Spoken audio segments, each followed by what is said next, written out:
Hi friends, and welcome back. We are doing another Bravo Chats video today. Premiere of season 15, Real Housewives of Beverly Hills. Oh, Beverly Hills, lovely. I'm excited. Last season I thought was pretty good, so I'm ready for this season. So we're gonna get right into it. I thought maybe we start out each of these videos with an outfit check, because today home is where the hugs are. And my little vintage sweatshirt, I feel like every teacher in the 80s would have worn this, or 90s would have worn this, and I love it. And my little ribbon earrings, which I got these at H&M, but I feel like you can make these really easily. We have vintage flair, we have a little bit of holiday pizzazz.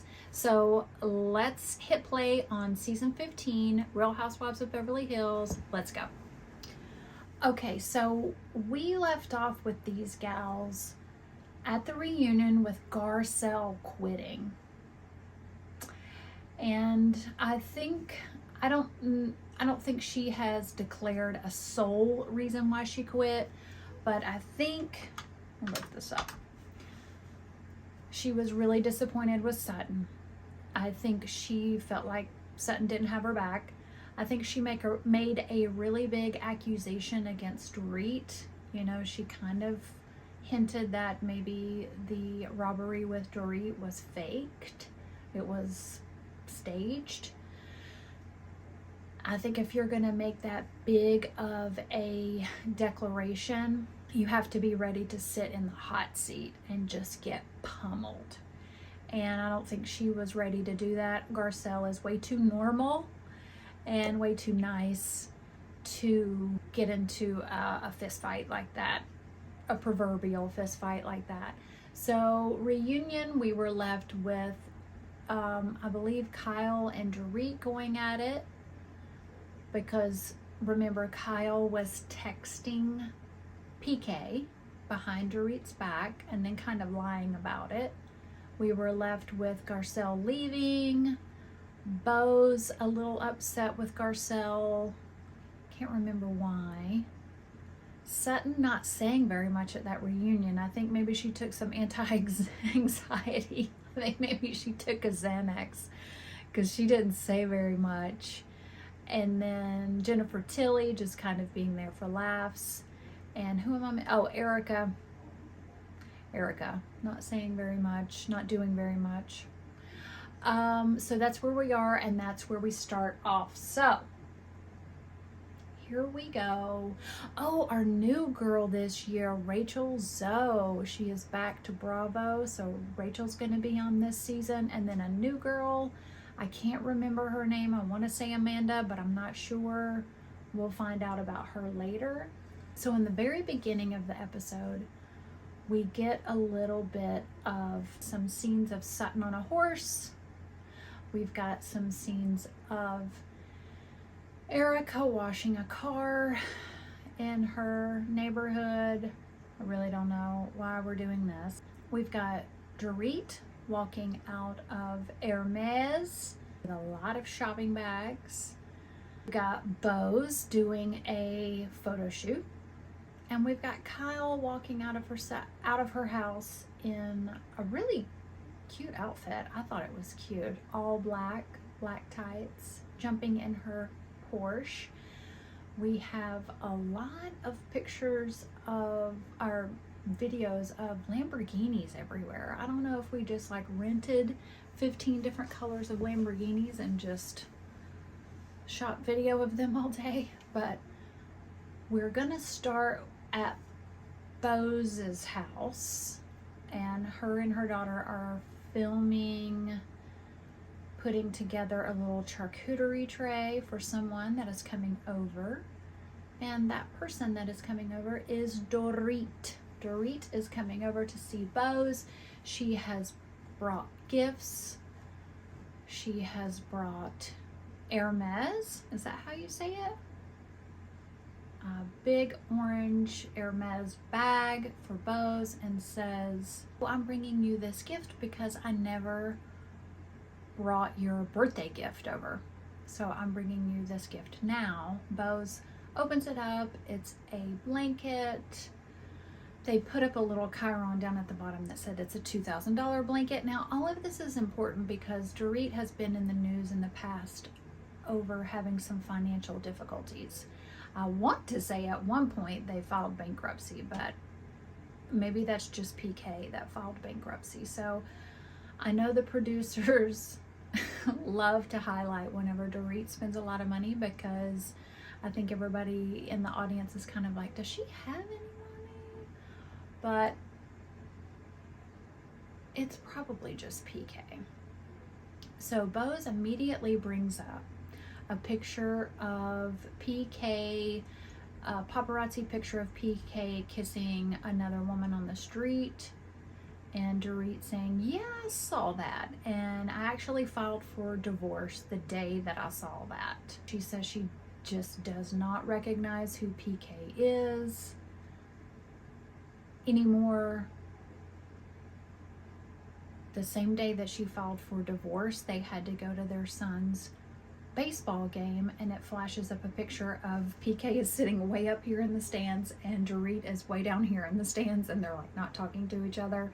And Dorit is talking about how much she just couldn't stand him, couldn't stand to be around him, and is happy that she's filed for divorce and is moving forward. She starts talking about how PK wanted joint custody, and she didn't think that that was a good idea because PK doesn't live the kind of lifestyle that allows him to be able to have the kids 50% of the time. So she's going for full custody. I don't know where they are in real time, but this is what they're talking about whenever they filmed. She also mentions that Kyle didn't text her about the divorce until 4 days later. So I don't know if that's an indication of where Dorit and Kyle are, because you know they kind of left things off after the reunion not in a good place. So I think Dorit is kind of establishing that Kyle did reach out, but it was 4 days later. So Dorit is saying she's going to wait and see how Kyle acts, her actions towards her, to see if she feels safe moving forward with a relationship with Kyle. We've got another Lamborghini showing up on the screen as we head over to Kyle's house. So we've gotten Dorit's side of the story. Now we're going to flip over to Kyle. Kyle's in the kitchen making some tortillas, and her daughters come in, and I cannot keep their names straight. I know Portia's 17. I remember watching this show when Portia was like 5. We've got Sophia in the kitchen. Sophia is the one that looks a lot like her dad. Sophia is very tall. She looks a lot like Maurizio. Portia looks more like her mom. And Farah, which is Kyle's daughter from her first marriage, comes over. And is it Amelia?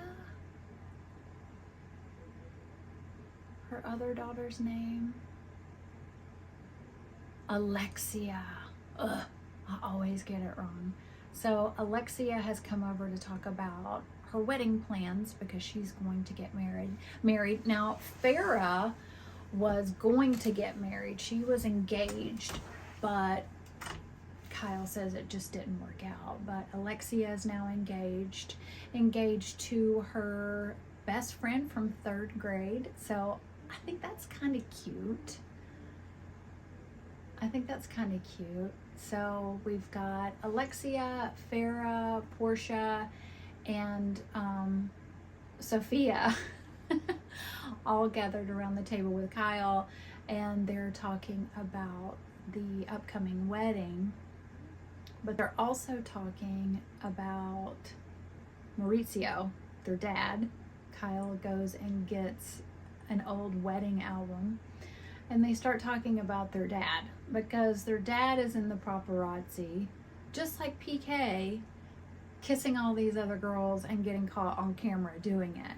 And these girls are like, Dad, you need to calm down. You're doing so much. You're so extra. You're acting crazy. And you're just doing too much. So Portia says, really, Dad? You were... Actually, it's Sophia that says, really, Dad, you're out by the valet. And it flashes up a picture of what it was. And Maurizio's like toddler holding, you know, the toddler jump. And then he's like holding this girl that's probably not very much older than Sophia, which is a whole nother story. And she said that her dad was like, well, I thought that we were in private. We were in private. And his daughter's like, standing out at the valet, you thought you were in private. So everybody's really loving that they are just roasting Dad and talking about how he is not discreet and running around. And Kyle asks Portia, you know, what are your friends saying? Things like, look at your dad, he's out here doing X, Y, and Z. And she says in the beginning it was really, really weird. And she was going to therapy and she was saying, this is so strange, this is so weird. But she said now she's just kind of like, yeah, whatever, this is what my dad's doing and blah, blah, blah. She kind of like just goes ahead and says it, and it's out there, and she just is moving on. Okay, now we are going to reintroduce ourselves to Rachel Zoe. Actually, she's just walking down the street. I'm not sure what's going on here, but we're filming her walking down the street going to Kathy Hilton's house. So we get reintroduced to Rachel Zoe, looking just like she looked 15 years ago. She's wearing all white. She's got a long white coat, lots of sparkles. Kathy is in a caftan with lemons all over it. Maybe it's Kyle's caftan.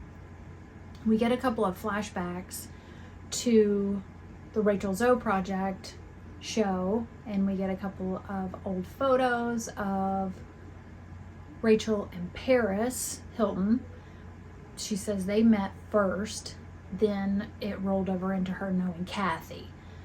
So she's over at Kathy's house helping her pick out some outfits to take to Rome for a wedding.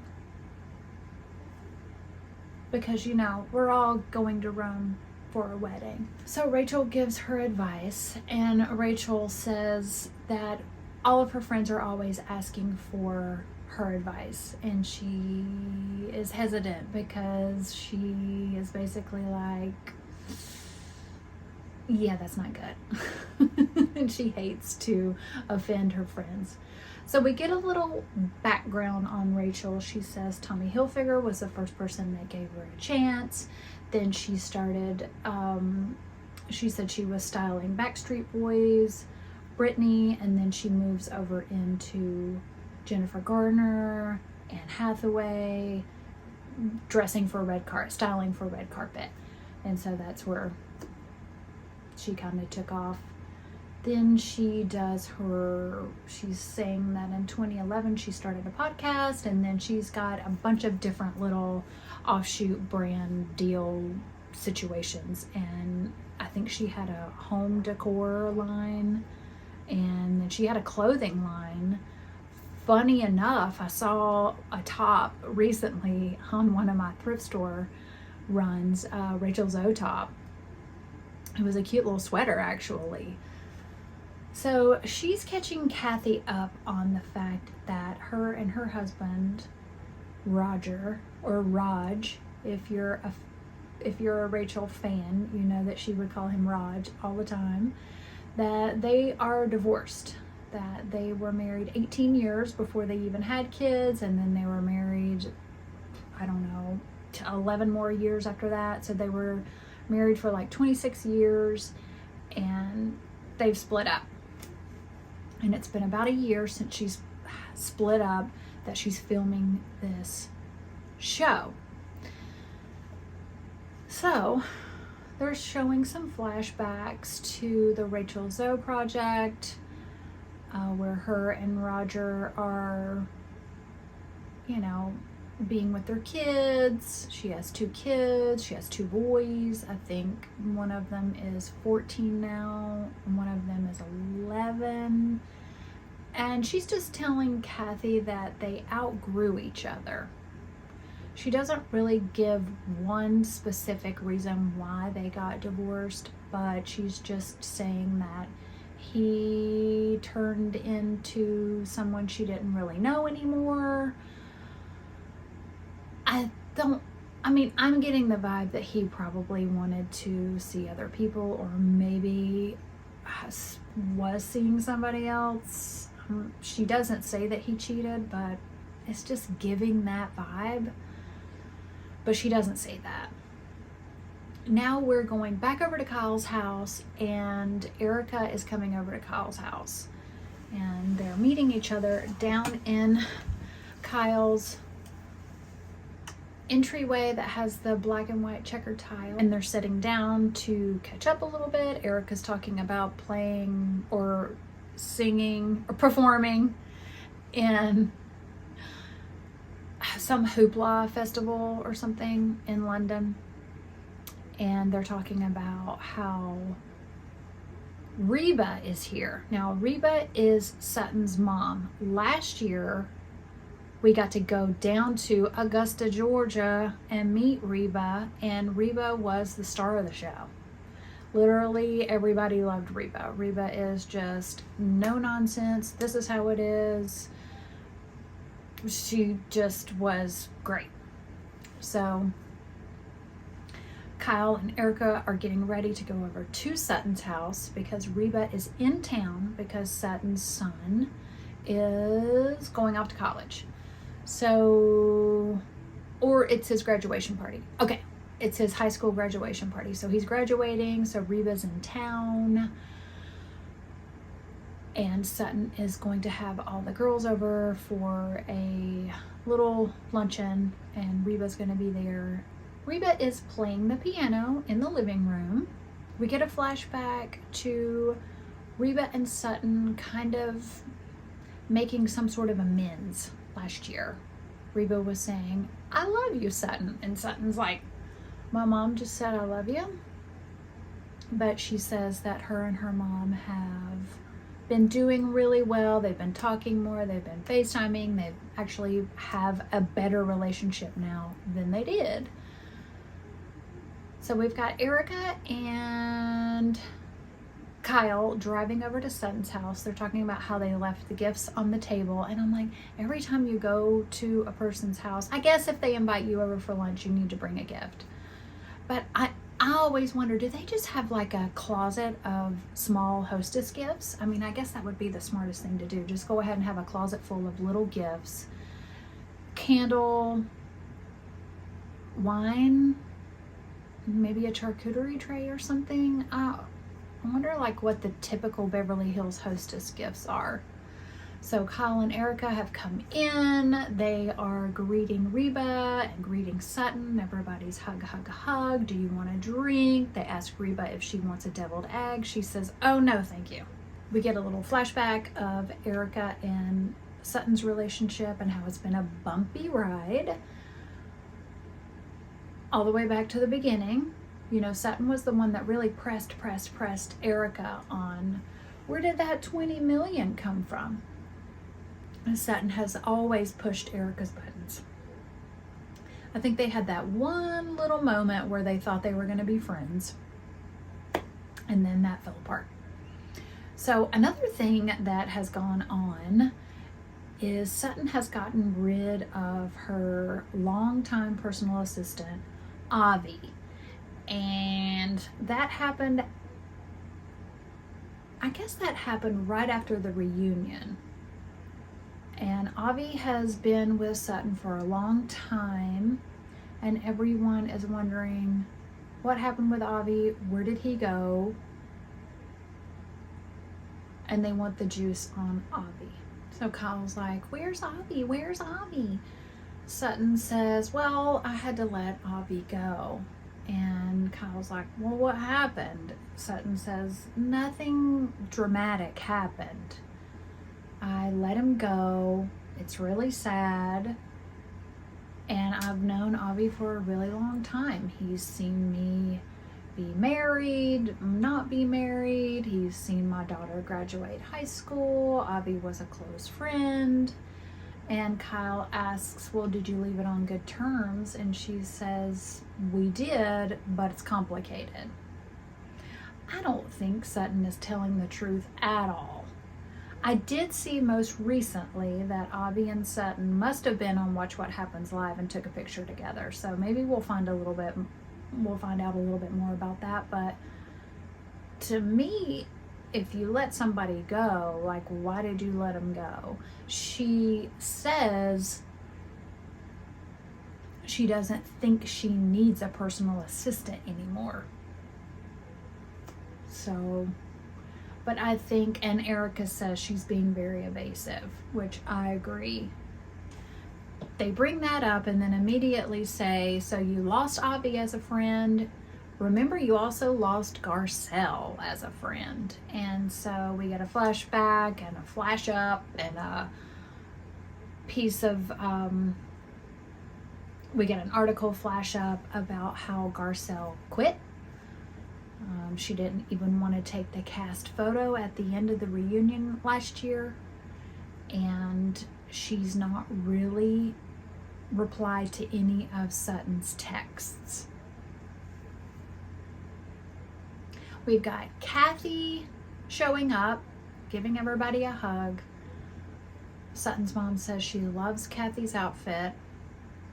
Kathy, I mean, it's fine. It's a skirt, a top, and a really kind of strange hat, but it's Kathy.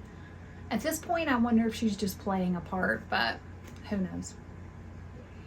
Now we're outside by the pool. Very lovely, quite lovely. Beverly Hills, lovely. We're out by the pool, and Sutton is talking about how her ex-husband she got a letter from the Roman Catholic Church saying your ex-husband wants to annul your marriage, completely annul it and eradicate it, basically.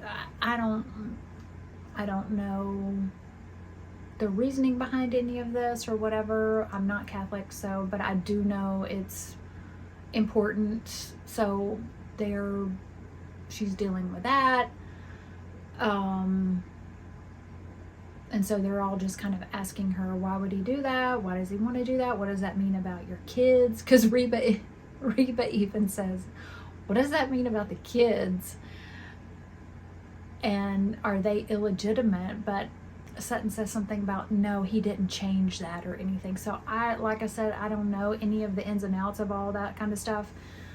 But Kyle kind of jumps in and quickly changes the subject and says, I'm having some kind of backyard summer party next week. Everybody come over. I'm inviting Dorit, and everybody starts talking about Dorit. And Dorit filed for divorce. Dorit filed for divorce. Can you believe it? Da, da, da, da. We get some flashbacks of how much Dorit and Kyle fought last season. Especially because Kyle was texting PK. And then she would tell Dorit, Mom, not really. We're only texting memes and jokes. Memes and jokes. And Dorit's like,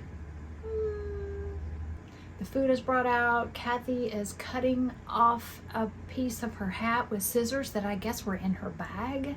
And everybody's like, Kathy, why are you cutting a dangly piece of thread off of your hat? I don't know. Reba's talking about how unattractive PK is and that she would never need to kiss PK. Sutton's like, I think we all agree that we don't want to kiss PK. And they all kind of joke about how they don't think PK is attractive, but Sutton then quickly asks, oh, are you in touch with PK? Do you stay in touch with PK? Are you texting? And Kyle quickly says, no, I don't talk to him, and quickly drinks her drink, and everybody's like, You can tell that no one believes Kyle that she is not talking to PK. Right now we are heading over to Rachel Zoe's house. We're kind of getting a interior tour. Everything looks beautiful. I mean, she's a designer. What do you expect? Everything's white, gray, and neutral. And she's getting some breakfast ready for one of her kids. She's talking about how she likes coming home to a peaceful house that is all hers, that she's not sharing with anybody, that it's actually calm and is great for her nervous system. So this is Kai. He must be the 14-year-old? No. Yes? Is this the 14-year-old or the 11-year-old? I'm not sure because she has fixed him 3 eggs, bacon, and strawberries. It's just a lot of food. Meanwhile, while she's waiting on her kid to come and eat, they're doing flashbacks to how much her and Roger fought about the business. And she said that she would recommend not going into business together with your partner, that it put too much stress, they were fighting too much, arguing about every little thing, and it didn't work out. We're talking with her kid, Kai, talking about leaving for summer camp, sleepaway camp, spending some time with his dad. She's checking in with him to see if he's doing okay, because you know divorce is hard on the kids, and Kai says, yeah, divorce is hard, but he's my dad and I like him. Rachel says they're getting used to dad being in another relationship with somebody else. We get an article flashed up on the screen where Roger has had a girlfriend for a long time, and the producer asks, did it overlap your marriage? And she says, I'll let you do the math. So I think that's an indication that he might have had a girlfriend before the marriage was over.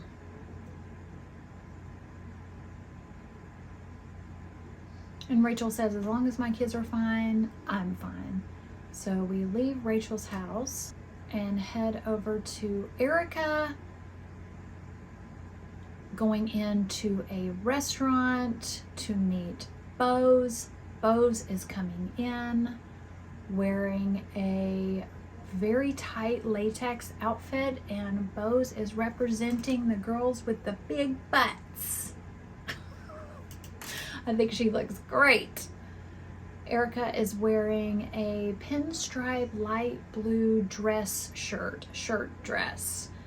And she's got her hair up, and Bose says, I love all those earrings, which is kind of like a little wink. I don't know, but do you remember the season where Erica had the $100,000 diamond earrings that she wouldn't hand over to the court because the court said that Tom bought those with stolen funds and she wouldn't give her earrings back, and that was a whole debacle between her and Garcelle because Garcelle was the only one that was calling her out on the earrings. So I think that's fun. Erica is still talking about this festival that she performed at. But she says while she was performing and getting all excited about performing, her phone was blowing up, that she was getting interrupted by all these alerts on her phone that Tom had gotten sentenced, and was sentenced to 7 years in prison, which seems kind of short for what he did. I don't know. Maybe that was just one of the allegations. So we're back to checking in with Erica on what is going on with Tom, and she says she is toying between, does she want to say goodbye to Tom, but is it just going to leave her with more open-ended questions? I don't really believe anything that Erica says. I think she doesn't want to have anything to do with Tom. I don't think she wants to go by and see Tom. I don't think she gives a rip. So I think she just says these kind of things to, I don't know, seem like she cares. I don't think she does care. They do talk really quickly about the gossip that she hooked up with Jesse from Summer House, Jesse Solomon from Summer House, that they hooked up in New York one time after a Watch What Happens Live. So they touch on that briefly, but Erica for some reason is now acting like she doesn't want to share anything. So she doesn't share anything about that, and I think that's kind of like, come on. Now, Bo says, tell me what happened at Sutton's. So Erica fills her in on what she said about Avi and what she said about Garcelle. And Bo says Sutton's got some relationships that are just kind of disintegrating. She doesn't have any friends in this group, and she went really hard for Dorit last year, and then she didn't really show up at the reunion with much to say. She was as quiet as a church mouse and didn't really stand up for herself or stand up for anything that she said, and Bo says that she doesn't like that. She would rather Sutton just be who she is all the time. Erica's talking about it's time for Sutton to show up and show us who she is. Bo says that Sutton is probably going to try to reevaluate her friendships with everyone to see if she can salvage any of them. Probably so. She's probably right. Sutton's probably going to try to be on her best behavior this year and get back in everybody's good graces. Now it is time for Kyle's backyard party, and we're checking in with everyone because they're getting glammed up. We're checking in with Rachel. We're checking in with Bo. She's talking about how she wants to wear her hair. She doesn't want to do all straight because she says, I'm wearing a gold outfit, and if I do all straight hair, I'm going to look like Cher. And they all talk about how much they love Cher, but they don't want to look like Cher today. We check in with Sutton, and one of the makeup lights falls on her and she freaks out, but it doesn't hurt her.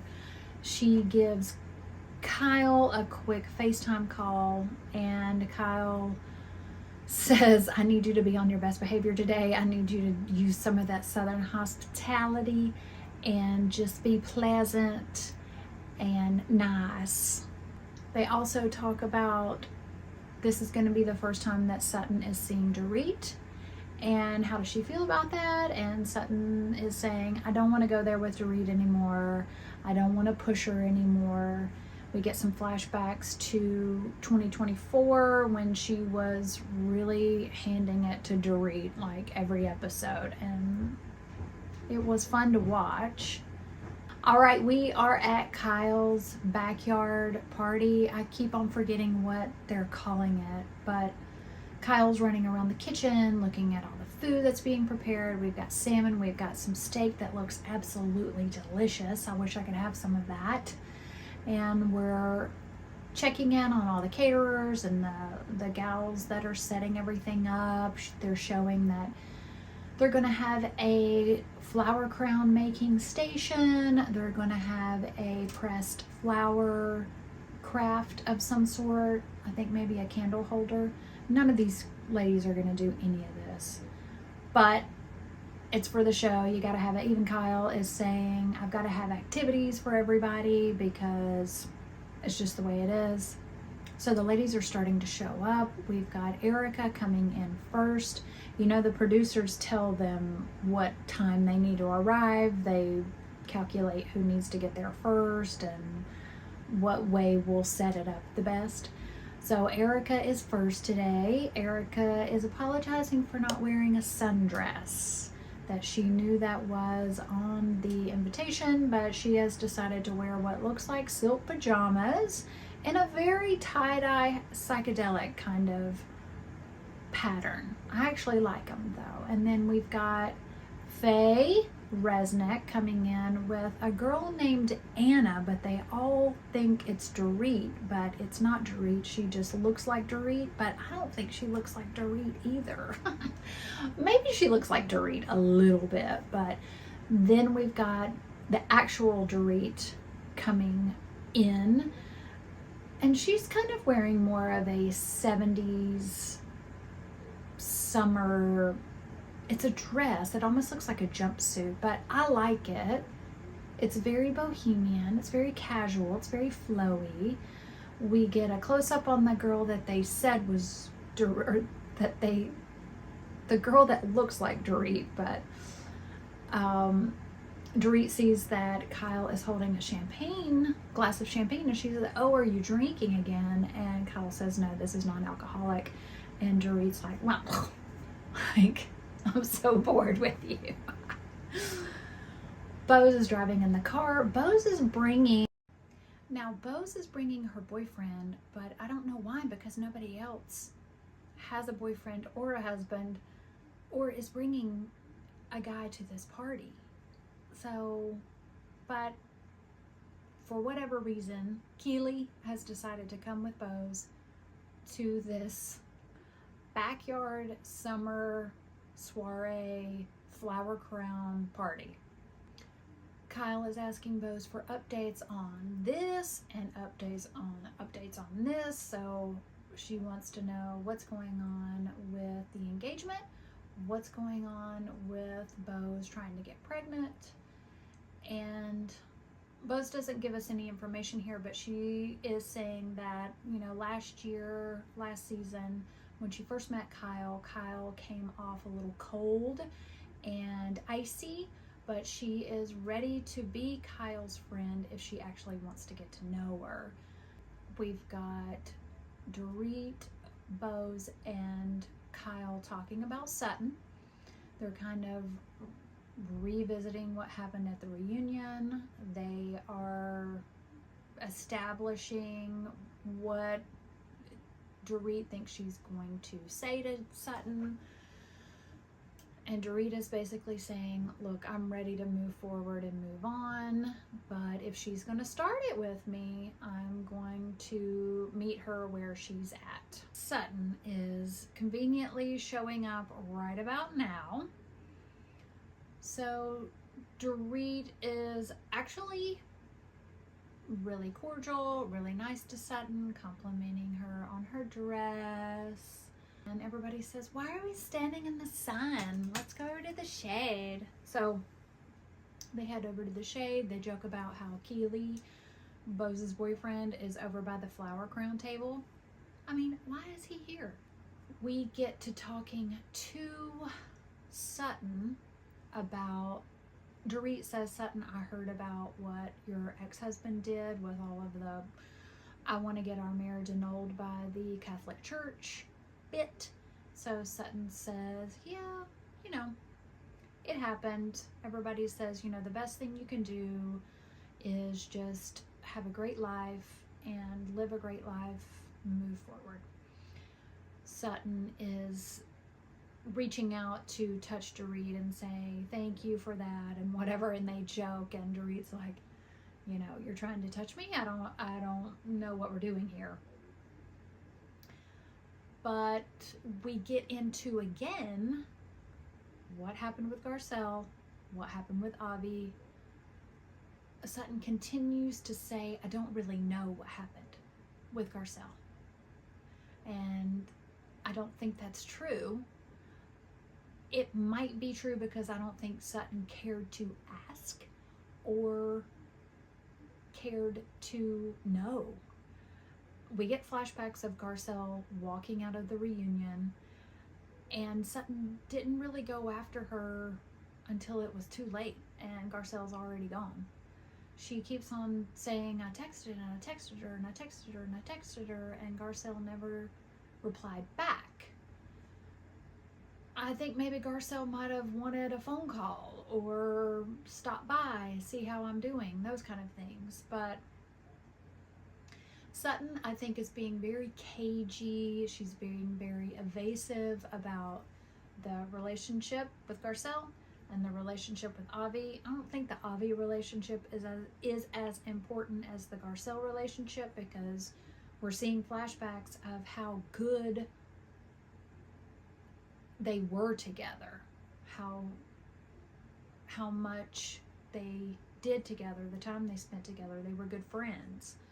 And you can tell when the girls are actually really friends on the show, and you can tell when they're faking it. You can almost tell when they're faking it, because when they start the filming of the new season, they'll say, I haven't seen you in so long. That means they've not seen each other since the last time cameras went down. So that means that they don't see each other in the meantime. But so they continue just to press Sutton on why did Garcelle quit talking to you? And she just completely doesn't have an answer. Kyle says, now that Garcelle's not here to fight for Sutton and to kind of prop her up, then she's ready to see who Sutton can be on her own, which is actually a good point.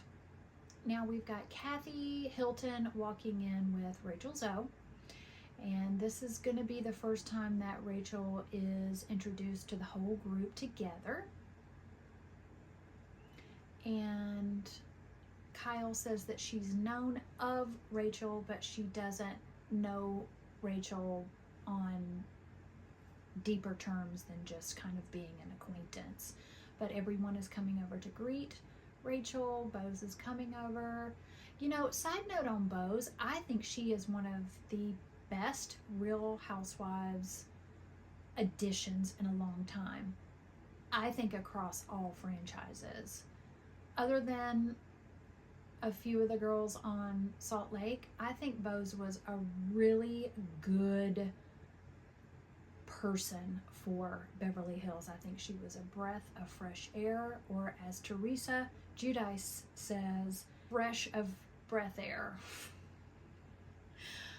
No, but I think Bose was a really, really good addition. I think Beverly Hills needed that. I think she is so real and so down to earth and says exactly what we as the audience are thinking. Good casting for Bose. Okay, so we're all sitting down on the ground where pillows everywhere and cute little garden party situation going on. Kathy is being her kooky self, which I think by now is a character that she plays. She's pulled a pair of jeans out of her bag, and everybody is just going, why are you carrying jeans in your bag? And she says, well, they're for Kyle. I got them for Kyle. But now at this point, I think that's just Kathy's shtick, is to have something weird, something, she's just kooky Kathy. Everyone is asking Rachel about herself, like, how's your life? Heard about you getting divorced. How's that going? And she's telling everybody it's been exactly 1 year since I left. So we did find out that Rachel chose to leave. Rachel is just kind of saying, you know, there's no reason to stay together if you don't even like each other, because your kids can tell that you don't like each other. And I think kids would rather their parents be happy than together. We get a flashback to, they're talking about how Dorit didn't want to tell her kids what was going on, and they don't think that she has told them even now, and it's been years. And she's actually filed for divorce at this point. And they're kind of asking her, well, now do your kids know that since you've actually filed? And she's kind of like, well, yes, they do both know. And everybody's like, I don't believe you. But she says they do know. Do they? I don't.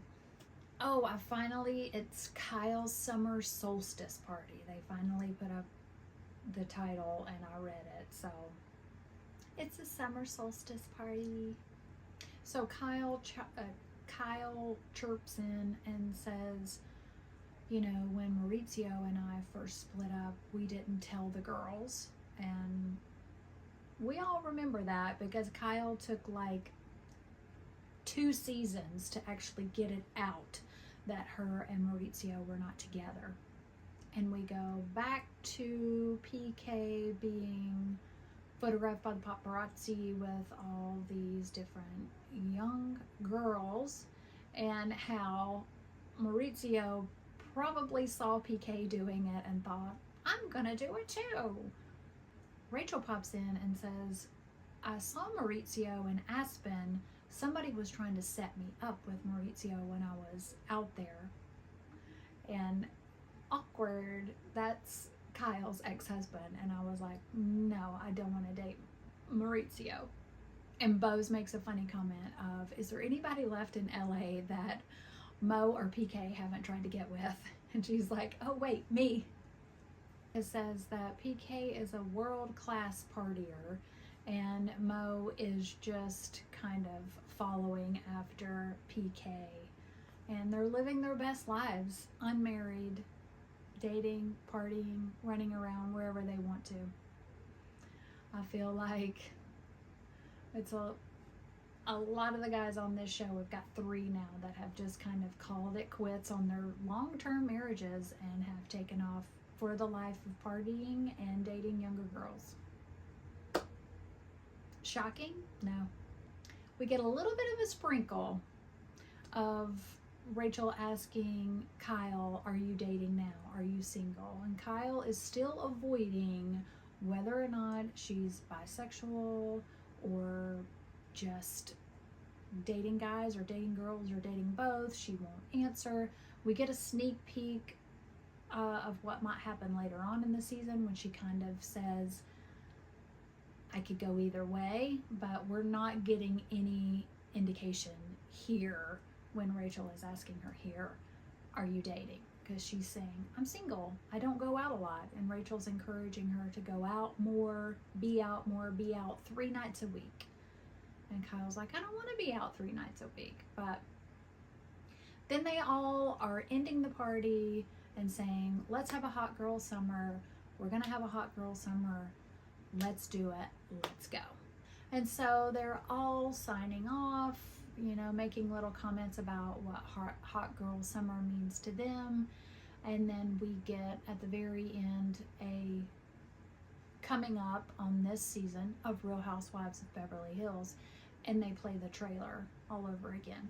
So we kind of see where this goes. We see that Kyle is eventually going to come out with a little bit more of information of who she wants to date, girls, guys, whatever. We didn't get to see Jennifer Tilly in the premiere, and we didn't get to meet this new girl, which I think her name is Amanda. I'm not sure.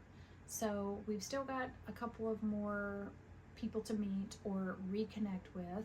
I'm interested to see how Sutton's gonna do with this group this year, since she kind of burned a lot of bridges last year, and if Dorit and Kyle are gonna be able to figure it all out. And this new girl sounds like she's going to really spice things up. So, okay guys, thank you so much for watching. I really enjoyed it. I am excited about the upcoming season. I would love to do more Bravo chats. I know we've got Southern Charm going on right now. That would be fun to recap. The new Vanderpump Rules reboot kicked off. We have Potomac probably getting close to filming a reunion, and we've got Salt Lake City. I would love to do another Salt Lake City. Maybe I can do that one. But thanks for hanging out with me, and I will see you next time. Bye.